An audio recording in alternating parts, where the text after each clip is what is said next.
Manuel Valls, on va faire un petit questionnaire. Je vous propose 2 noms ou 2 situations ou 2 choses et vous me dites ce que vous préférez. Emmanuel Macron ou François Hollande? Pour aller manger François Hollande.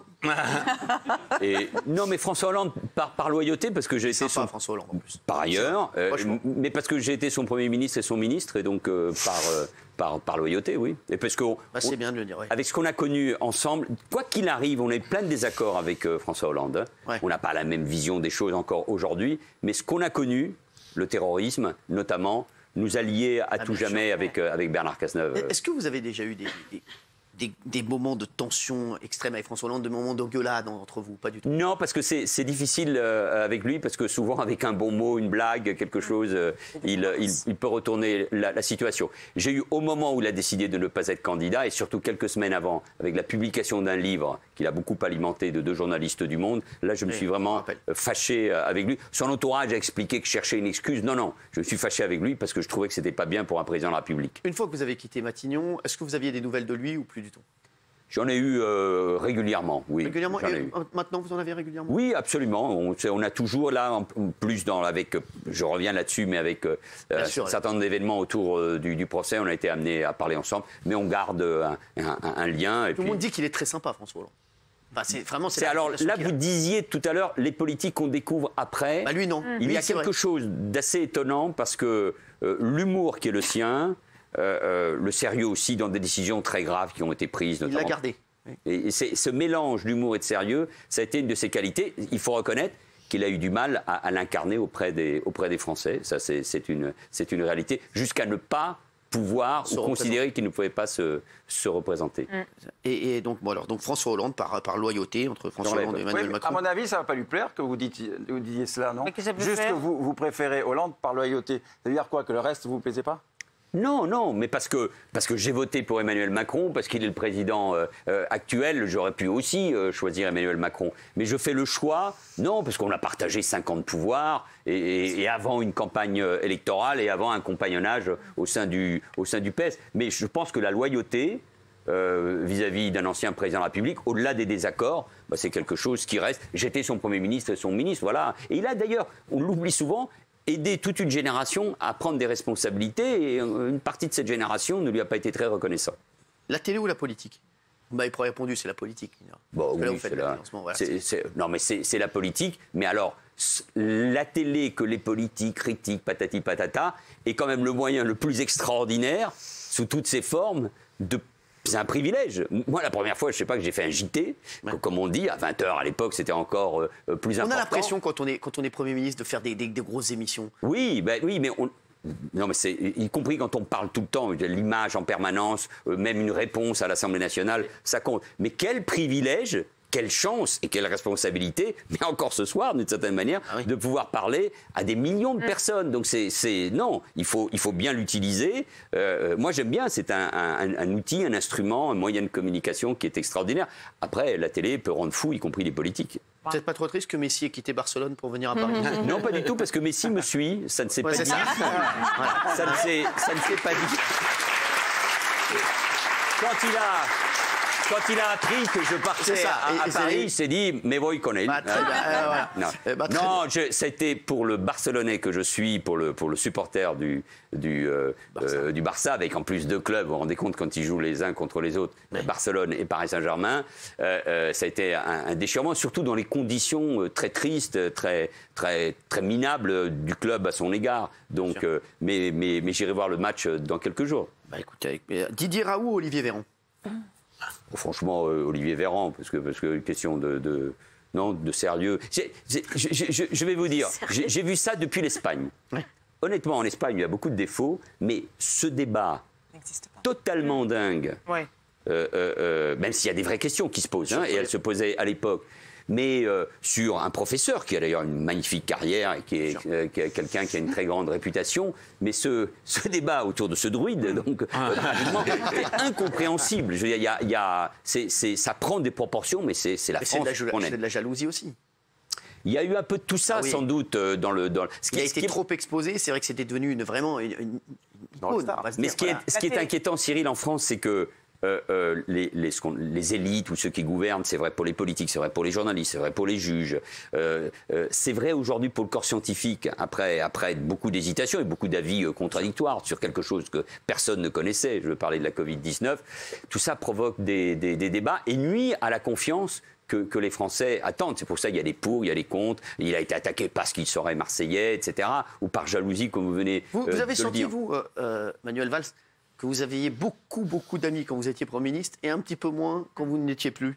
Non, parce que mes vrais potes, mes vrais copains, mes amis, et j'en ai heureusement beaucoup depuis toujours, depuis le lycée, depuis la fac, ces dernières années. Il s'appelle Stéphane, il s'appelle Alain, il s'appelle Vincent, Cléo. On les embrasse. Tous. Non, mais c'est des copains à moi. Beaucoup ne sont pas dans la politique. Et c'est mes amis, quoi qu'il arrive. Les invitiez à Matignon? Oui, bien sûr, mais quand on n'est plus à Matignon, c'est eux qui m'invitent chez eux. Vous êtes fiers de vous quand même, c'est quand même fou d'avoir un pote qui est devenu Premier ministre. On reste amis. On reste amis pour la vie, et ça, ces amis-là, ils sont indestructibles, et c'est ça qui est le plus important. Quand vous dites un politique a des amis politiques, c'est pas vrai. J'ai très peu d'amis, très peu de copains, de potes, d'amis dans la politique, avec qui je pars en vacances. J'en ai très peu, parce que c'est difficile. Comme un politique a du mal à avoir vraiment, il y en a pourtant, mais des amis journalistes, parce que si un jour ce journaliste a une info ou quelque chose, bah, il fait pas son métier, ou alors il brise une amitié. Donc c'est un dilemme très, très compliqué. Mais l'amitié, c'est ce qui m'a aidé à tenir après, après cette période très difficile. Vous avez une période difficile. Oui, voilà, par rapport à ce que vivent beaucoup de Français, ça n'est pas très grave. Mais j'ai senti que le sol se dérobait sous mes pieds, que je devais partir. Voilà, c'était une manière aussi de reconstruire ma vie. C'est pour ça que je suis bien. Vous êtes très bien là. Raymond Kelly, c'est la première fois que vous voyez un Premier ministre en vrai comme ça? Ouais, sûrement. Raymond, ça, toi, moi, c'est la première fois. Et j'en profite comme il est là. Quand il y avait eu les émeutes qui m'ont beaucoup marqué, moi, en 2005, il était déjà maire d'Évry. Il y avait son copain, enfin, c'est pas son copain, c'est l'opposé, Jean-François Copé, qui était maire de Meaux. Et Évry et Meaux avaient été bien tenus à l'époque. Et j'avais dit, ça n'a pas bougé à Évry, parce que moi, j'étais déjà à l'époque dans les quartiers. Je me dis, ça n'a pas bougé à Évry, ça a bougé à Aulnay, ça avait bougé partout. Et Évry et Meaux, ça n'avait pas bougé. Pour ça, moi, il n'y a pas de problème. Après, moi, je vous le dis en face, on est en direct. Pour le reste, partir en Espagne, revenir, je trouve ça un peu bizarre. Là, de dire Monsieur Raoult, c'est un druide et non, c'est pas sérieux. l'Espagne. Non, mais d'accord, mais je dis ce que je pense. C'est pas un druide et c'est quelqu'un de très sérieux. Et contrairement, c'est ce qu'il a dit. Attendez, vous me demandez de parler, je parle. En tout cas, professeur Raoult, il a, lui, jamais menti. Voilà. En tout cas, non, je disais. Olivier Véran, il a menti sur le fait. Et vous me demandez. Après, je suis content qu'il soit là. Vous le demandez. Je suis content que M. Valls soit là. Je suis content d'avoir un Premier ministre. Dans ma vie, si on m'avait dit que je parlerais à un Premier ministre, j'aurais dit c'est impossible. Comment, à quel moment je vais m'adresser à un Premier ministre? Et surtout à M. Valls. C'était pas possible. Et je vous tire mon chapeau pour les émeutes qu'il y avait eu en 2005. Évry a été tenu bien. Vous allez le redire combien de fois, ça? C'est pour ça que je préfère rien dire. Mais vraiment, le druide, c'est comme ça qu'on l'appelait en Espagne. Donc moi, je suis très respectueux des personnes. C'est une sommité mondiale. Il a dit des choses très différentes. Le gouvernement, comme d'autres gouvernements en Europe ou dans le monde sur cette question-là, se sont ou trompés ou ont même parfois menti, ont fait des erreurs. C'est cette réalité sur un sujet d'une complexité. Je ne veux pas me mettre à la place de ceux qui ont gouverné. Ça aurait été une galère pour vous d'être là Ah, c'était dur, oui. Ah ouais. Quand j'étais confiné en Espagne et que je voyais ce qui se passait, je bouillais parce que j'étais partagé. Genre, franchement, c'est très difficile. Jamais la planète avait connu comme ça un mouvement de confinement face à une maladie, à cette pandémie qui se répandait partout. Jamais on a connu, tous les êtres de la planète ont pratiquement tous connu la même réaction. Mais de l'autre côté, j'avais envie d'agir. Et c'est peut-être là que j'ai ressenti le plus de besoin de France. Vous savez, mes allers-retours, moi, parfois, un homme politique, un homme tout simplement, un être humain, il a pris tellement de coups qu'il cherche là où il est. Donc il a une fêlure, il a une cassure. Regardez Benjamin. Je comprends. Mais c'est vrai, Benjamin a écrit là-dessus. Lui, quand il a une cassure, Benjamin Castaldi, il voyage pas, il change de femme. Voilà. Pas loin, vous n'êtes pas loin non plus. Ça met. Je sais. Mais je pense que cette fois-ci, non. En tout cas, vous avez l'air fou amoureux en ce moment. Ah oui. Ouais, ça se Merci, voit. c'était le point sentimental.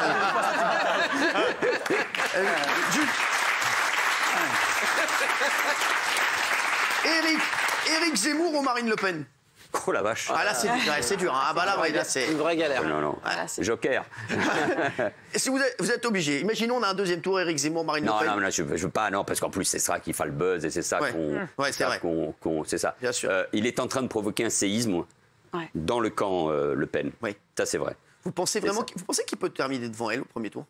Je pense que tout est possible. J'ai discuté avec des amis tout à l'heure et ils sont persuadés que Éric Zemmour va assécher Marine Le Pen s'il se présente et qu'il va faire plus qu'elle.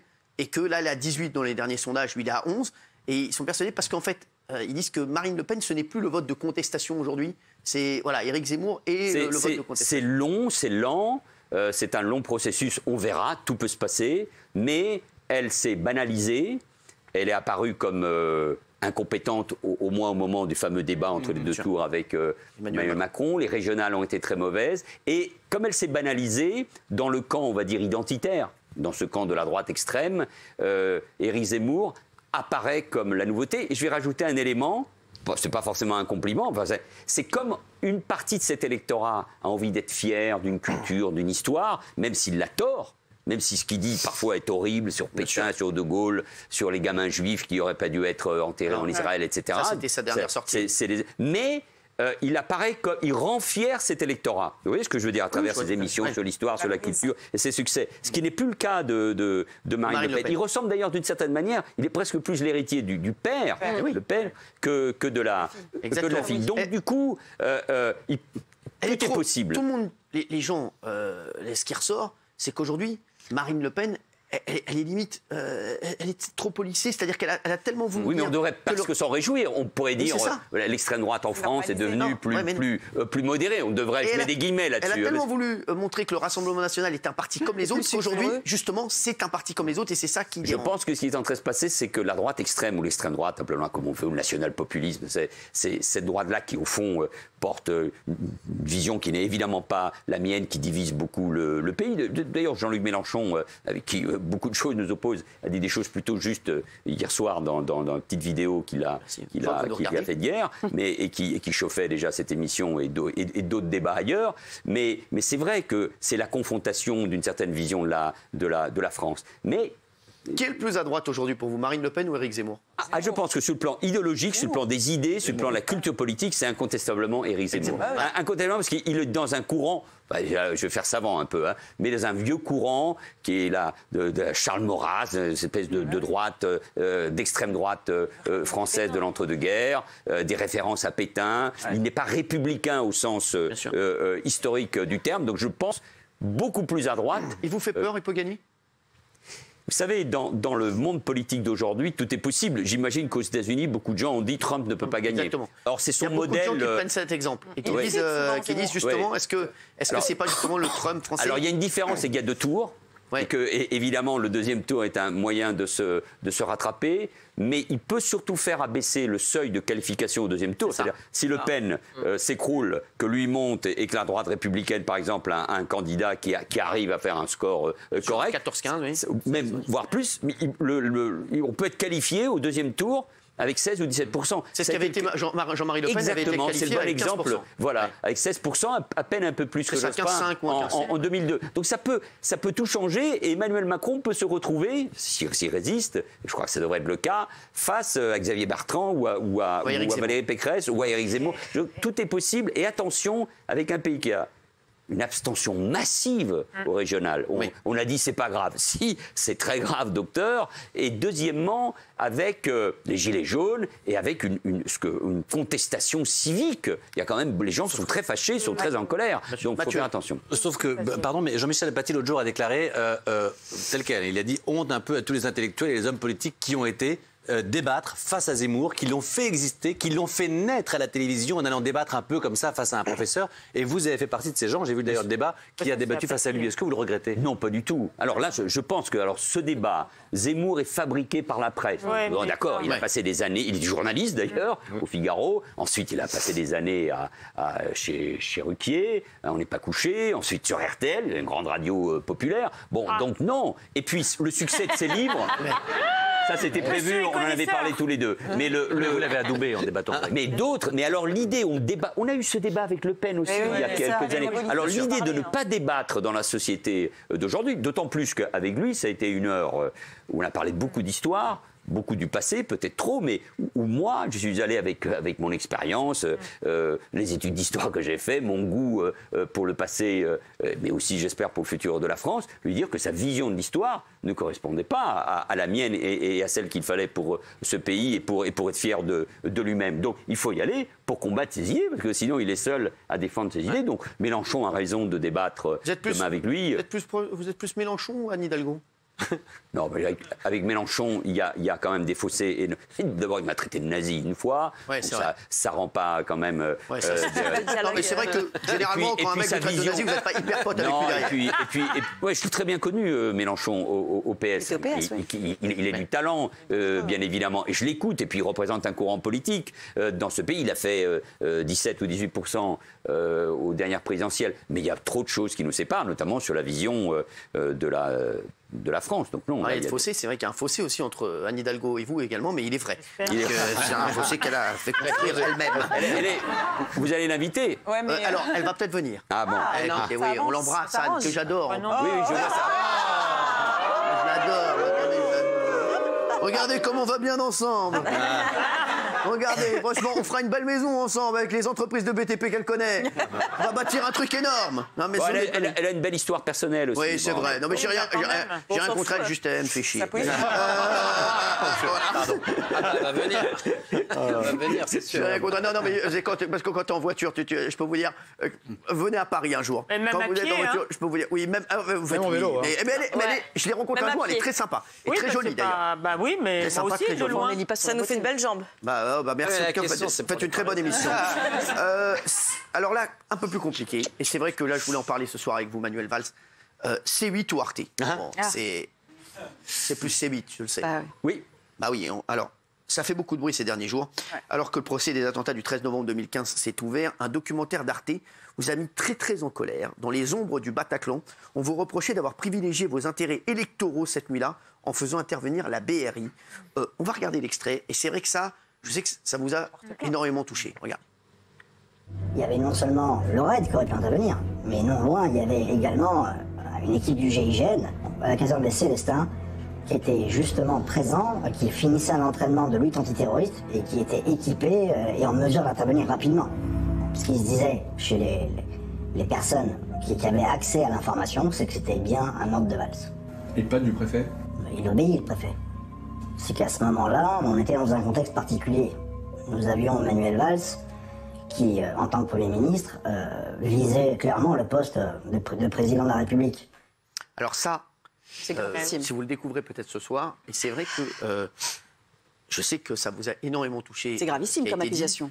Et c'est des accusations très très lourdes. Qu'est-ce que vous répondez à ça, Manuel? Vous savez, d'abord, il a été diffusé quelques jours avant le début des procès. Et moi, je comprends parfaitement que les parlementaires, à travers les commissions d'enquête, et la presse, à travers des documentaires, fassent son travail et essaient de comprendre le processus qui a amené à ces attentats, les failles qui ont pu exister à nos frontières, en Grèce, ou les problèmes en Belgique, ou même chez nous. Ce débat, il est légitime, et les Français le demandent, et surtout les familles et les victimes. Ils veulent comprendre. Donc ça me paraît normal, et que nous répondions à ces questions, c'est la moindre des choses. J'irai moi-même, d'ailleurs, témoigner dans quelques mois à ce procès. Mais, alors, faire le procès de l'État, et pas des terroristes, rentrer dans des thèses complotistes, et alors, imaginez que le soir des attentats, dans le chaos que nous étions en train de connaître, le Stade de France, les terrasses, les restaurants, le Bataclan, bien évidemment, il y aurait un Premier ministre qui serait en train d'appeler lui-même les policiers en disant « Non, c'est la BRI qui intervient et pas le RAID, parce qu'il privilégie les policiers. » Oui, exactement. Non, là, c'est une diffamation. Alors la BRI, c'est la gendarmerie, et le RAID... Non, la BRI, c'est la police de la préfecture de police. Et le RAID, c'est... Et le GIGN, dont il parle, le GIGN, c'est gendarmerie. C'est les gendarmes, dont on disait à l'époque qu'ils étaient proches. Mais l'idée qu'en plus, le Premier ministre en question donne directement les ordres, parce que ces mecs-là vont l'aider pour la présidentielle, non mais il faut être assez dérangé, mais parce qu'on est en plein procès, parce que je pense aux victimes, parce que quand je vois ça, moi j'ai encore la gorge qui se noue, et encore quand je vous en parle là. J'ai des amis, des proches qui ont perdu leurs gamins sur une de terrasses. Et donc, l'idée qu'on puisse imaginer qu'à cause de moi, parce que c'est ça l'idée, à cause de moi, on a retardé l'intervention, il y a eu des morts supplémentaires. C'est insupportable. On peut tout accepter, mais pas ça. Et c'est pour ça que je demandais à Richard Malka, qui est mon conseil, qui est mon avocat dans cette affaire, de porter plainte contre X, parce que je ne peux pas accepter cela. Bernard Cazeneuve, d'ailleurs, a très bien répondu dans une interview qui est passée après le documentaire, qui était un excellent ministre de l'Intérieur. Il l'a fait aussi sur une autre chaîne. Après, on ne peut pas laisser, parce que si on laisse tout... En plus, c'est Arte. Vous voyez, alors, c'est forcément le service public. Non, c'est intolérable. Moi, ça me donne envie de crier, de chialer, parce que ça n'est pas acceptable qu'on dise ça. Qu'on pointe les problèmes qu'il y a eu pour être plus efficace ensuite dans la lutte contre le terrorisme, ça, je le comprends. C'est ce qui m'a opposé à d'autres responsables politiques qui ont essayé d'utiliser les attentats à des fins politiques. Non, face à ces attentats, il faut être digne, uni. Et là, c'est une absence de dignité. Et c'est dangereux même pour la vérité. De ça, on m'a interviewé dans ce reportage. On m'a même pas donné l'occasion de répondre à ces accusations. Un type masqué, tout ça, c'est dégueulasse.